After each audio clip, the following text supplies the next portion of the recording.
Ingat ka po palagi. Magpa-sexy ka po. Ay, she's sexy na.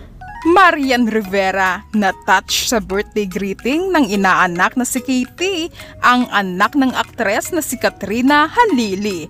Narito na chika ang good vibes na chika natin today.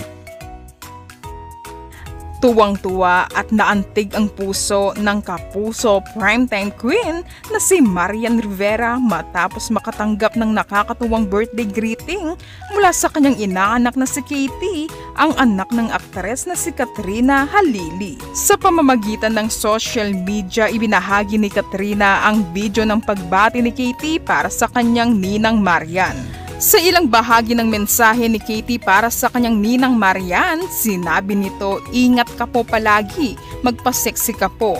Naagad namang natawa si Katrina at sinabing she's sexy na. Hindi maitago ni Marian ang kanyang kilig at tuwa sa napaka-sweet at aliw na pagbati sa kanya ng kanyang inaanak na si Katie. Nang mapanood ito ni Marian, hindi niya mapigilang mag-react at magbigay ng mensahe na pasasalamat sa kanyang inaanak.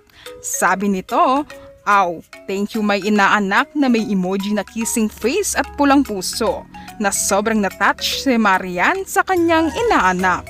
Talagang napaka-natural ni Katie at sobra talaga itong nakaka-good vibes kahit si Ivana at ang kanyang ninang Marian ay sobrang natutuwa sa kanya. Yan, happy birthday. I love you. Ingat ka po palagi. Magpa-sexy ka po. Ay, she's sexy na. Stay sexy. Oh, ulit na It's po. okay. Stay sexy and healthy.